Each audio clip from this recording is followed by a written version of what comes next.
There's the music, there's the razor leaf, and this is Darian DelFord. So we are talking Battle Forge. I can honestly say that I never, ever thought I would be doing another one of these ever again for Battle Forge, and I am damn glad I am. It's an honor and a privilege to be doing this. A little bit about myself, for those of you who don't know me. I'm a nature player. I've been with Battle Forge since basically closed beta, about the middle of closed beta, if I remember right. I do a lot of PvE, PvP, as well as the community challenges commentary that we had before Battle Forge closed. And just for the record, I have absolutely no affiliation with anybody who's involved with what I'm getting ready to talk about. And what I'm getting ready to talk about is Battle Forge Reborn. There is a group of individuals, and I want to say most of them are from the Europe area, who is trying to bring our beloved Battle Forge back.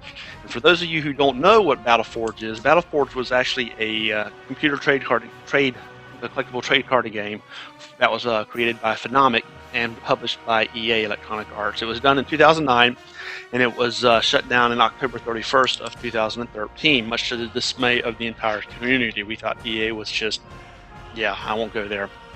Battle Forge is a trading card game, but it has RPG, strategy aspects to it. Actually, a lot of it. That's really the driving force, is the strategy. Your cards literally will come to life as you play them. And I hate to say this, I really do hate to say this, but EA and Phenomic both did right with this game in the way it was developed. Quite frankly, there's nothing on the market like it, period. Even since it was established in 2009, there's nothing on the market quite like Battle Forge, and that's why it has the niche that it has. Is nothing at this particular moment can touch it. They set the standard. They really did set the standards, as far as I'm concerned, as far as a lot of people are concerned, in the way trading card games should be done. You'll have a lot of them, like Hearthstone, which is a great game, don't get me wrong. A couple of the other well-known ones, Magic the Gathering. It's just cards playing cards. In this particular case with Battle Forge, your cards actually produce units, and then your units fight it out on the field of battle. Battle Forge is truly unique. So enough about the history of Battle Forge. So what's going on with all this? That's the burning question. A lot of the information I'm going to go over with you today is actually found on their forums, the Battle Forge Reborn forums, and I'll put a link to that in my description. Right now, as it stands, and if I'm wrong in any of this, I'll try to correct it on a later broadcast and or in my description.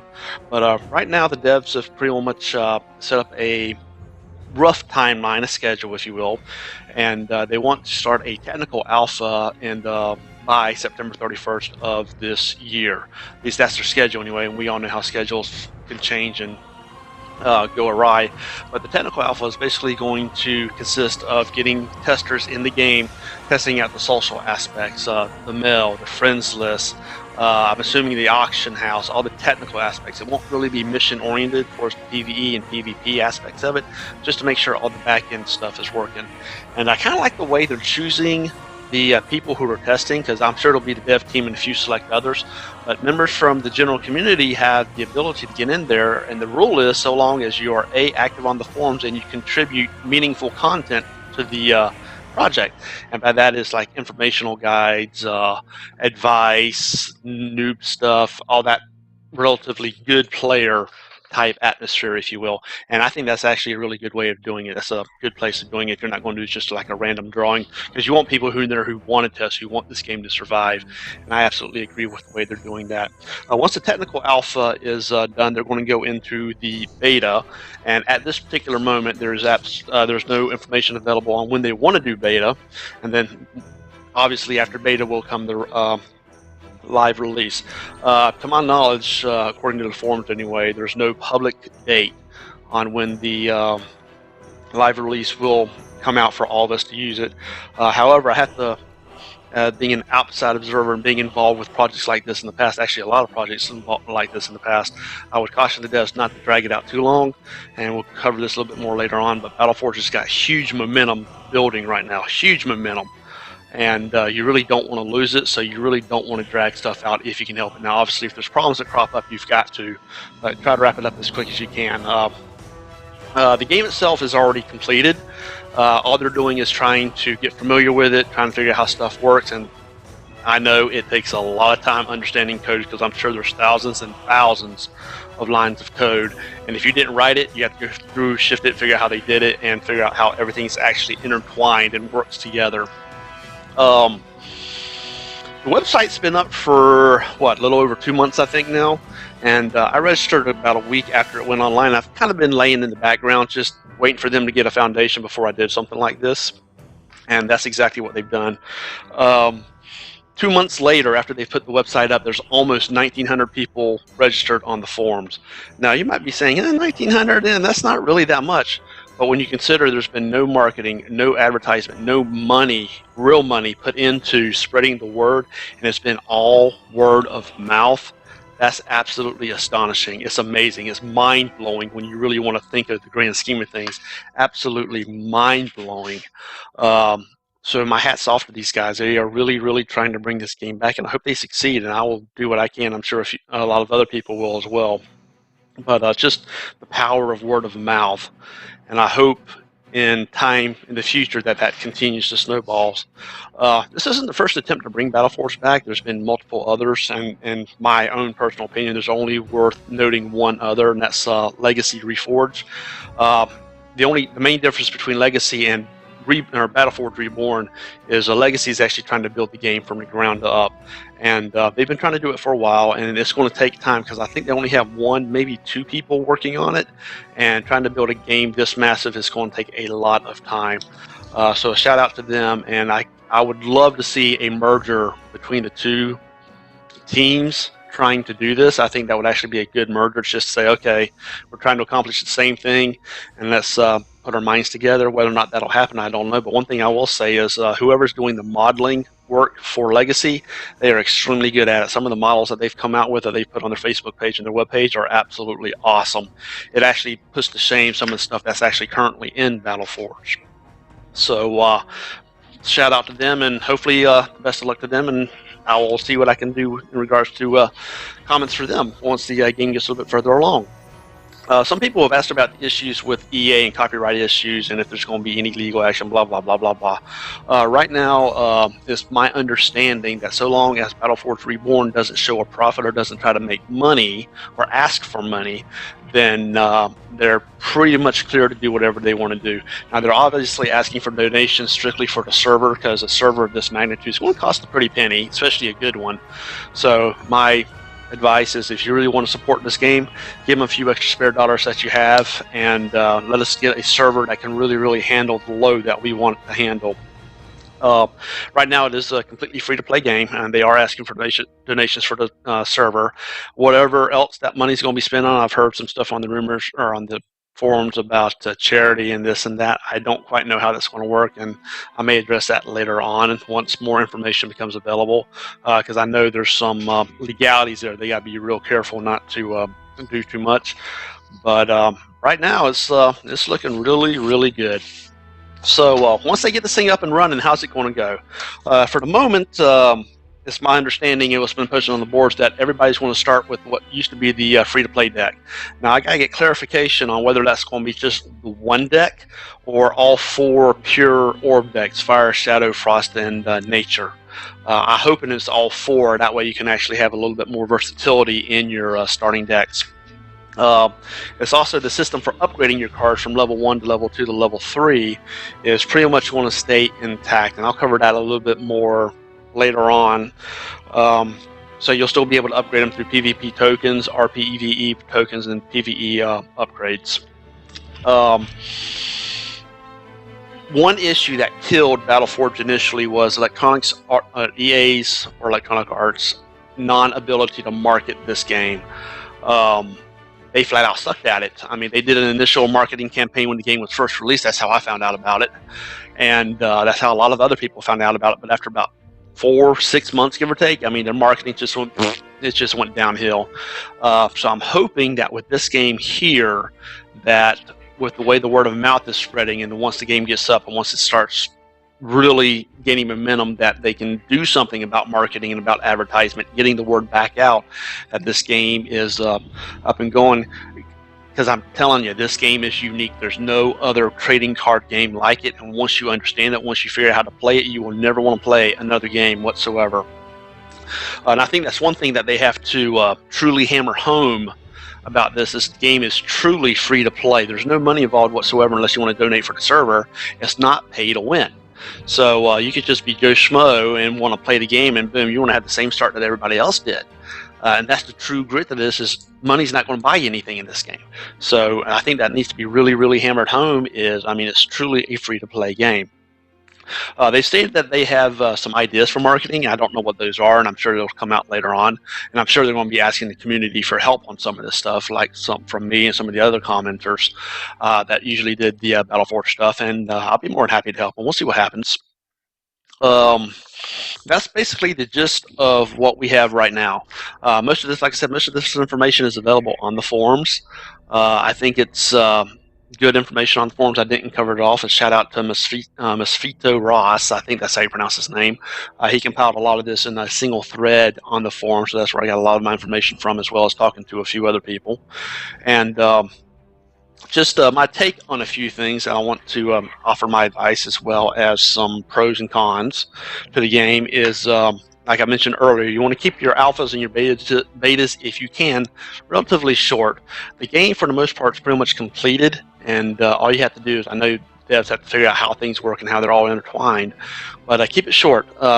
One thing that could really hurt this game is if you draw it out 7, 8, 9 months before you can actually go live. Now, if you have legitimate technical reasons, we'll see. But people want to get in. They want to play this game. There's a lot of hype about it right now, and we want to keep that ball going. I think it's going to be a very, very good thing if we can keep them short, maybe a month for each, just make sure stuff works, and then go from there. Something else that used to drive me insane about this game, the original Battleforge game, and it really haunts a lot of games like this, MechWarrior Online being the most notable that I'm involved with, is the new player experience.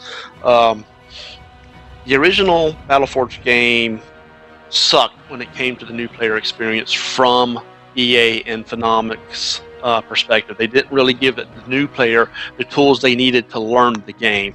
Now, the good news is the community really stepped up during the life of Battleforge, and a lot of the stuff that the community has come up with is still very, very valid.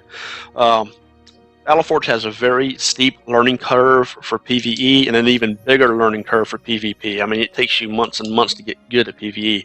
You're not just going to hop in and race to #1. That's just not going to happen. You'll have to go against people like Deca, against Wind Hunter, against me, against Far Rocket, against a whole slew of others that I can't even remember. There's just ones I can remember off the top of my head.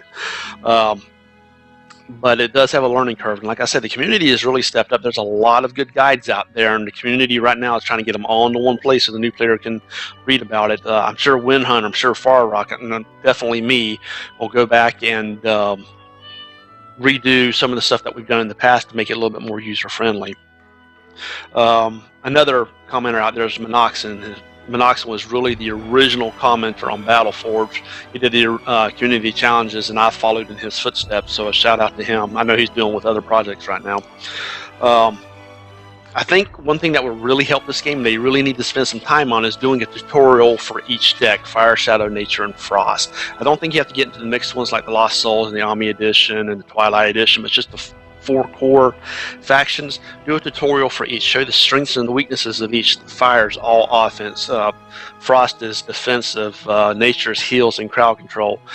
Shadow is just a pain in my butt because it's they're unique. So just do a short little tutorial for all 4 hands. I think that would really, really go a long ways. It's either something that we can do as a community or that the devs can program in. I don't quite know, but I would love to do that. Another issue that I can see in this game is getting new cards. In the old game, you used to have to use Battleforge points, which you would pay money for, and that will allow you to get a certain amount of points, and you can either buy booster packs which had cards in them, and or you go to the auction house and purchase them off the auction house. With them not being able to take money, they're going to have to use Battleforge points or the equivalent of Battleforge points and gain them a different way. Currently, the running line of thinking is they're going to have like daily PvE and PvE or PvP quests, which, in all due honesty, I think that's really the way to do it, and along with some tournaments and maybe some community challenges to get you really boost. My question is going to be if they're going to keep the same prices for their booster packs that Battleforge originally had, I think they're going to have an issue. With this being a true free-to-play game, I don't think you really want people having to grind to get cards that they want or the upgrades that they want. I don't think it should necessarily be given to them. I definitely think it should be much easier to gain new cards than what it was with Battleforge when you could pay money to get the new cards in the booster packs. Because I remember dropping a lot of money on booster packs to get the cards that I wanted, and without the money aspect, I really don't think the team wants to hold that back. I think in order for this game to really flourish, you want those people to be able to get the cards they need. I mean, I really do. Upgrading cards. You could upgrade. There's multiple ways to upgrading cards, and if you're not familiar with Battleforge, you have level 1, level 2, level 3. Level 1 is the basic. Level 3 is basically your expert, and the more powerful or the higher the level, the more powerful the cards are. And you upgrade your cards by either playing a lot of PvP or PvE, which is random PvE, or you play the PvE maps and you can get cards that way, which I like the system, and from what I've seen on the forums, that system is going to stay in place. However, once again, I want to caution that because the random number generator dictates what upgrades you get, and I can tell you right now from playing some of those maps, the random number generator is just a pain in your butt sometimes when you're trying to get this one particular upgrade that you need to make your deck competitive. So that's really something I would want to address for the dev team is, yeah, keep the upgrade system in place, absolutely, but make it a little bit easier. You don't want to sit here and have to spend 4 or 5 hours to get one upgrade, which in the old Battleforge you would have to do. I can't tell you how long it took me to get my freaking flapping Thornbark upgrade, my 3rd upgrade. That drove me insane. I went off on the forums on that one. So keep the upgrade system what we have, just make it a little bit easier to get the upgrades, so just that random number generator a little bit. And the final aspect is going to be card balance. There were imbalances in all factions, good and bad. There are some cards that were extremely strong, and there were certain cards that were just pathetically weak. They've already stated on the forums that they're not really going to address card balance at the start of launch. They just want to get the game up, get the game running, and make sure it's going to run smoothly, and then they may address card balance. I don't think they're really going to have much choice in that matter. One thing that will destroy a game is imbalance to where one card is perceived to be greater than another card. Now, the great thing about Battleforge is, for the most part, there really aren't that many overpowered cards, but there are some combinations that are rather interesting, to say the least. And I think the easiest way to solve this is just get some people who really know their game, who really understand the intertwinings of the game. Give them their own private forum, give them one card to look at, kind of like the old watch list that Phenomic used to put up, or TBO, aka the black one, and let them hash it out. And then once they feel that they have something that's balanced, either A, the devs sign off on it, or B, which would be my suggestion, put it out to the community and let the community look at it and get the community's input, see what they have to say about it. I think that's going to be the best way to do it, because the community doesn't want a card just shoved down their throat. Everybody wants their own opinions, and ultimately it's going to be the dev team's responsibility on the success of this game. What else? And also discuss card balance on a later broadcast. I think that would be my first and easiest advice for the dev team. Once again, this is Forge Reborn. Once I said, look in the description, you'll see a link to the website.